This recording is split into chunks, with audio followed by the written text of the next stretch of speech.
10 సంవత్సరాల కింద అద్దంకి దయాకర్ బెలయ్య నాయక్. ఆ రోజు కాంగ్రెస్ పార్టీలో అది సున్నాకొచ్చింది. కారణాలు ఏమన్నా గానీ సున్నాకొచ్చింది. ఆ సున్నాకొచ్చినప్పుడు ఒక బలమైన వాయిస్ ఇస్తున్న వాళ్ళలో ఇద్దరు ముగ్గురు. ఆ తర్వాత ఇవాళ ముఖ్యమంత్రిగా ఉన్న రేవంత్ రెడ్డి రావడం, మీరందరూ కలిసి ఒక టీమ్‌గా పనిచేయడం. మరి దీన్ని ఏమనాలనో, ఎట్లా డెఫినేషన్ చేయాలనో తెలియదు గానీ, ఆ రోజు బాగా పనిచేసిన వాళ్ళంతా సెట్ బ్యాక్ అయినట్టు కనబడుతున్నారు. ఇప్పుడు అవకాశం ఆడ ఎమ్మెల్యే గెలిచి ఈడికి వచ్చినారు, ఎంపీగా పోటీ చేస్తున్నారు. లేదా అవకాశాలు వాళ్ళకు వచ్చేస్తున్నాయి. అక్కడ వదులుకోగానే ఇక్కడ అవకాశం వచ్చేస్తున్నాయి. కొత్త ఫేస్‌లు కనబడుతున్నాయి. దీన్ని ఎట్లా అంటే ఒక రకంగా కేసీఆర్ గారు, నేను ఒక మాట అంటే విమర్శ అనుకోకండి తీవ్రంగాని, ఉద్యమకారులకు ఉండే స్టాంటిటీని తగ్గించిన నాయకుడిగా నేను చూస్తా. నేను ఇమ్మీడియట్గా రివోల్ట్ అవ్వడం కేసీఆర్కి వ్యతిరేకంగా కూడా కారణం అది.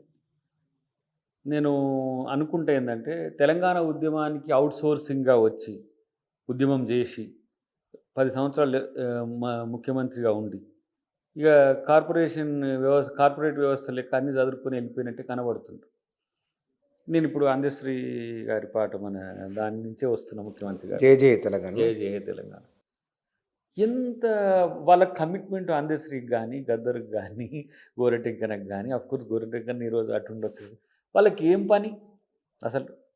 తెలంగాణ అనే ఒక ఉద్యమం జరిగితే వాళ్ళు ఎందుకు తెగించి కొట్లాడాలి? ఎందుకు ఒక 1200 మంది రైలుకి వ్యతిరేకంగా ఎదురుగా పోయి గుద్దుకొని చావడం, ఆత్మహత్యలు చేసుకోవడం, పోలీస్ కృష్ణన్న నుంచి మొదలు పెడితే, శ్రీకాంతాచారి నుంచి మొదలు పెడితే అసలు ఎందుకు చేసింది చెప్పు? వాళ్ళు ఎక్కడైనా వాళ్ళకి ఇంత గౌరవం ఉందా ఇప్పుడు ఈయన వల్ల? ఉద్యమం అంటే చివరికి ఏడికి వచ్చిందంటే చేసినవి తీ అనే కాడికి వచ్చింది పరిస్థితి. కానీ అది ఎంత మహోన్నతమైన శక్తి! ఆ ఉద్యమం నుంచే కదా దయాకర్ అంటే ఒక మీరు అడిగే ప్రశ్నలు అడిగే వెలుగొంది నాయకుడు వాడికి వచ్చిండ్రు. ఫార్మేట్ చేంజ్ అన్నది అదే. ఈ రాజకీయాలు మాలాంటి వాళ్ళకు యాప్ట్ అయితే అని చాలాసార్లు ఉద్యమకారులుగా ఉండి రాజకీయ నాయకత్వం ఉండాలని అనుకుంటున్నాం, కానీ కాదు. డెఫినెట్గా సక్సెస్ కావడానికి అన్ని రకాల అంగులు ఉన్నప్పటికి కూడా ఈ ఫక్తు రాజకీయాలు చేయలేకనే కొంచెం వెనుకబడి. కానీ కేసీఆర్ ఇప్పుడు ఆ రోజు కేసీఆర్ అంటే ఉద్యమకారుల శాంటిటీని తగ్గించిండు అని మీరు అంటున్నారు. ఇవాళ మరి రేవంత్ రెడ్డి మీరంతా కలిసి పనిచేసిన వాళ్ళు కదా, మీకు ఎందుకు అవకాశం ఇవ్వట్లేదు? ఎందుకు రాదు అనే ఆలోచనతో ఉన్నారనేది నా ప్రశ్న. అసలు ఫస్ట్ నేనేమంటున్నట్టు ఇంకోటి, అద్దంకి దాకా పదవి వస్తేనే పనిచేస్తారనే దాని నుంచే నాకు ఇంకెక్కువ అసహనం వస్తున్నది. మీరు అన్నారు ఇంతకుముందు మీరు మాట్లాడేటప్పుడే, ఒక 10 సంవత్సరాలు తెలంగాణ కొరకు కొట్లాడినాం. ఎవరితో ఎట్లాంటి వాళ్ళతో కొట్లాడినా నేను? కొండలక్ష్మణ్ బాపూజీ గారితో కలిసి కొట్లాడిన, కేసీఆర్తో కలిసి కొట్లాడిన, కోదండరామ్ గారు మేము జేఏసీతో ఉండి కొట్లాడిన, అంతకుముందు జయశంకర్ గారితో అక్కడప్పుడప్పుడు ఆయనతో కొంచెం పలచనే. తర్వాత జనార్దన్ రావు గారు అంటే మనకు తెలియదు. 2009 నుంచి 2014 మధ్య జేఏసీ క్రూషియల్ దాంట్లో కూడా ఉన్నాం.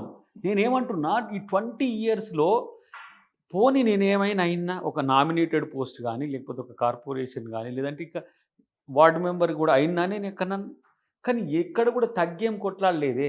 ఇప్పుడు రాకపోతే దేనికోసం తగ్గాలి? ఇంకోటి, దయాకర్కి ఏం పదవి ఇవ్వకపోయినా ఒక ఆయన అన్నాడు, ఇక పదవి రావాలని కొట్లాడితేట్టుంది, కానీ గట్టిగానే కొట్లాడుతుండే మొన్న అక్కడ ఇక్కడ. దయాకర్కి ఏం చెయ్యకపోయినా, దయాకర్ లైఫ్ విత్ పీపుల్, ఇంకా వేరే నాకు ఆల్టర్నేట్ తెలియదు. ఇంకా ఉద్యోగమా నేను చేయలేను. నేను చెప్పిన ఎన్నోసార్లు, ఎంకామ్ చేసినప్పుడు అకౌంటెంట్ అవుతుంటి, ఎంసీఏ చేసినప్పుడు సాఫ్ట్వేర్ ఇంజనీర్ అవుతుంటి, ఎల్ఎల్బి చేస్తే లాయర్ని అవుతుంటి. ఇప్పుడు రాజకీయాలకు వచ్చి నేను ఆశించి పని చేయట్లేదు దాన్ని చెప్పడానికి ఇదంతా. కానీ ఒక మాట ఏంటంటే, ఇప్పుడు చివరికి మీకు అవకాశాలు ఎందుకు రావట్లేదు అన్నదాన్ని కూడా కేసీఆర్నే అనాలనా? మీన్స్ ఏంటంటే, కేసీఆర్ అనట్లే, ఉద్యమకారులకు గౌరవం తగ్గింది. ఇప్పుడు కోదండరామ్ లాంటోడు కూడా ఇప్పటికీ ఏం తీసుకోలేదు కదా.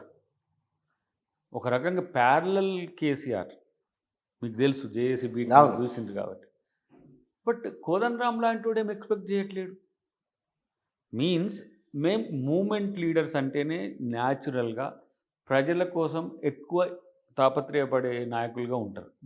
ఆ కోణం ఉండబట్టి ఏమో రాజకీయంగా సీరియస్గా నాకు ఇది కావాలి, ఇది చెయ్యాలి, ఇట్లా అయితేనే నేను ఉంటా అని అంటారేమో. కానీ నేనేమంటున్నా అంటే, ఈరోజు కాకపోతే పార్టీ రేపైనా నాకు చేసే అవకాశం ఉంది. నాకు ఇప్పుడు చాలామంది యువకునిగా ఉన్నావు, ఇంకా నీ సాక్రిఫైస్కి మంచి వస్తుంది అంట. Appreciations different. పదవి రావాల్సిందే. ఇక చాలా ఫక్త్ వాళ్ళ గురించి చెప్తాం మనోళ్ళు, అన్నా ఇక్కడ మొన్న ఎమ్మెల్యే అయిందన్న, వేసిందన్న మస్తు, వీడు ఎంపీ అయిందన్న, వాడు వేసిందన్న, ఇంకోడు ఇట్లా. నేను అంటున్నా ఈ ఏసీ ఏం చేస్తారా మీరు, నాకు అర్థం కాదు. ప్రజల సొమ్మును దోచుకోవడానికే కదా ఏసీ. నువ్వు సంపాదించేది నిజాయితీగానైతే లేదు కదా. 100 కోట్లు సంపాదించడం దేనికి? మీకు పదవి వస్తుంది ఎందుకు అట్లా మాట్లాడతారు? పదవి వస్తే ఆ రోజు మీరు సంపాదించకూడదు మరి. నేనేమంటున్నా, నేను అక్రమంగా సంపాదించిన, నన్ను కూడా తిడతారుగా. అదే అది గుర్తుపెట్టుకోండి. గుర్తుపెట్టుకునేది అయినా ఇంకా దాని అంటే ఇప్పుడేమో నిజాయితీ పరులం, అది మనం సంపాదించినప్పుడేమో అప్పుడు నిజాయితీ పరులం అవుతామా? బట్ నేను అంటున్నా, నాకు కానీ సంపాదన విషయంలో కూడా నాకు స్పష్టత ఉన్నది.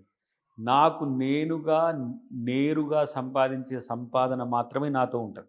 సరే ఇప్పుడు ఒక మాట, అక్రమంగా అవునవును, ఎవరైనా సాధారణంగా సంపాదించడానికి ఆలోచన లేదా దాని వనరు తెలియనప్పుడు, అవకాశం రానప్పుడు అందరూ మాట్లాడతారు. వచ్చిన తర్వాత ఈ విషయాలు విమర్శలు ఏమి ఉండవు అనేది జీవిత సత్యం. ఇది ఒక్కటి చెప్పనా, చిన్న చిన్న కుల సంఘాలు ఏర్పాటు చేసుకొని 100 కోట్లు వెనకేసుకున్న వాళ్ళు ఉన్నారు. దయాకర్ మీద చూపియండి. అంటే ఒకటి వినియోగించుకొని ఒకటి వాడుకొని బాగుపడాలనే తపన ఉంటే దయాకర్, నాకు ఏం తక్కువ బ్రదర్, నేను ఎంపవర్డ్ కాదా? నేను చెప్పిన మీకు, నేను ఎంకామ్, ఎంసీఏ, ఎల్ఎల్బి, పిహెచ్డి, ఇప్పుడు పోయి ఏదో అసిస్టెంట్ ప్రొఫెసర్ ఏదో పెట్టుకొని కూడా నేను సంపాదించుకోవచ్చు. సరే ఓకే. బట్ ఇది మంచి ప్రశ్న, నేను కాదంటలే. కానీ సంపాదనే లక్ష్యంగా ఉంటే నా తీరు వేరుంటుంది. ఇప్పుడు ఫార్మేట్ రాజకీయాల అధికారమే లక్ష్యంగా లేవు, సంపాదన లక్ష్యంగా లేరు, మరి ఏం లక్ష్యంగా ఉన్నారు? అంటే నేనేం చేయాలి దీని కొరకు? నన్ను నేను తగ్గించుకోవాలన్నా? ఏమిటి మీ లక్ష్యం? నేనేమంటున్నా, అది వచ్చేటప్పుడు వస్తుందని ఆలోచన తప్పితే, అంటే వచ్చింది తెలంగాణ నుంచి 10 ఏళ్ళు అయింది, 2 ప్రశ్నలు బాగుంది. కాంగ్రెస్ అధికారంలోకి వచ్చింది, ఎప్పుడు వస్తుంది? ఇప్పుడు అధికారం, రాజకీయాల్లో ఉండి అధికారమే లక్ష్యంగా లేవు, ఇట్లా ఉండి ఆర్థిక లక్ష్యంగా లేవు. నేనేమంటున్నా, అధికారమే లక్ష్యంగా సంపాదన లక్ష్యం ఉండదు. ఒకటి, అధికారం వచ్చిన తర్వాత ఏ విధంగా నన్ను నేను మౌల్డ్ చేసుకున్నాను దాని దగ్గర నాకు ప్లాన్ ఆఫ్ యాక్షన్ ఉంది. రాలేదనుకోండి మళ్ళీ మూమెంటే. ఒకవేళ ఎట్టి పరిస్థితులు రాలేదనుకోండి మళ్ళీ మూమెంటే. అయితే రాజకీయాలు చేస్తే ఎప్పుడు అధికారం వస్తే అప్పుడు వాడు సక్సెస్ అయినట్టు. లైఫ్లో వాడు ఎప్పుడు ఆర్థికంగా సక్సెస్ అయినట్టు. నేనంటున్నా, అంబేద్కర్ గారు, గాంధీ గారు, మీరు ఒకసారి నేపథ్యం, నెల్సన్ మండేలా లాంటి వాళ్ళు, మనం చదువుకున్న పుస్తకాలు మనల్ని ఇట్లా తయారు చేసినాయి. అసలు సమస్య ఇక్కడ, ఏ ప్రయోజనాల కోసం గాంధీ స్వాతంత్రోద్యమం చేసిండు? ప్రధానమంత్రి కాలేడా? లేదంటే ఇంకో రాష్ట్రపతి కాలేడా? ఆయన అంటే కాంతి ఏంటి? ఎందుకు త్యాగం చేసిండు? ఒకటి అట్లా అని చెప్పి వామో జీవితకాలం త్యాగం ఉంటామని.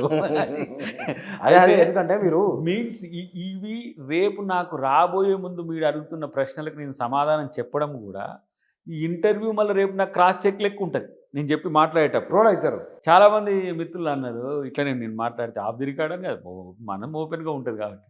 చాలామంది అవకాశాలు రాక నిజాయితీ పరులుగా మిరిగిపోతారట. అంటే చాలామంది అవకాశం రాక అవకాశం వస్తే ఎట్లా రాజకీయ నాయకుడు ఉండాలని చూపించాల్సిన అవసరం మాలాంటి వాళ్ళకు ఉన్నది. ఇక నీతులు చెప్తారా, చెప్తానికి నీతులు చెప్తారు.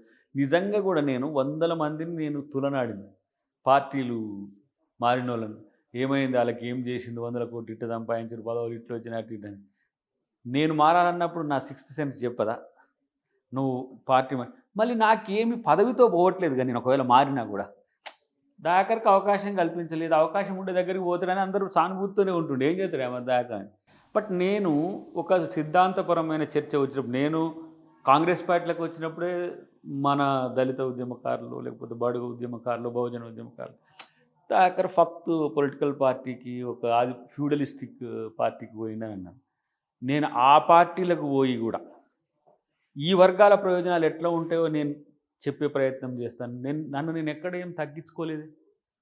సిన్స్ 10 years ఐఎమ్ కాంగ్రెస్ పార్టీలో ఉన్నప్పటికి కూడా నేను నాలాగే ఉన్నా. సరే ఓకే.